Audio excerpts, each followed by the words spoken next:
আমি চাই এই যে তোমরা যারা এখানে বসে আছো, সারা বাংলাদেশে আজকে যারা স্টেডিয়ামগুলোতে বসে আছো ছোট বন্ধুরা, ইনশাআল্লাহ তোমরা স্পোর্টসের মাধ্যমে সারা বাংলাদেশকে পৃথিবীর সামনে তুলে ধরবে। তোমরা প্রত্যেকে এক একজন বাংলাদেশের অ্যাম্বাসেডর হবে। তোমরা প্রত্যেকে এক একজন বাংলাদেশের অ্যাম্বাসেডর হবে। পারবে? ঠিক।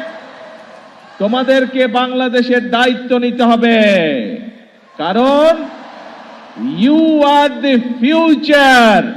তোমরাই হচ্ছে বাংলাদেশের ভবিষ্যৎ।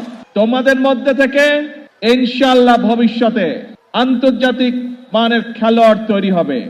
তোমাদের মধ্যে থেকে ইনশাআল্লাহ ভবিষ্যতে আন্তর্জাতিক মানের বড় বড় ডাক্তার তৈরি হবে। তোমাদের ভেতর থেকে ভবিষ্যতে ইনশাআল্লাহ আন্তর্জাতিক মানের লয়ার তৈরি হবে। তোমাদের মধ্যে থেকে ভবিষ্যতে ইনশাআল্লাহ আন্তর্জাতিক মানের ইঞ্জিনিয়ার তৈরি হবে।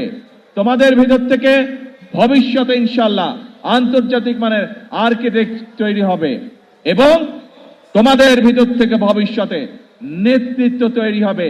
এই দেশকে তোমরা নেতৃত্ব দিবে, তোমরা সামনে এগিয়ে নিয়ে যেতে হবে। তোমাদেরকে পারবে? ইয়েস। তোমাদের মধ্যে থেকে এমপি হবে, মন্ত্রী হবে, প্রধানমন্ত্রী হবে, প্রেসিডেন্ট হবে তোমাদের মধ্যে থেকে এই বাংলাদেশের, হবে না? ইনশাআল্লাহ।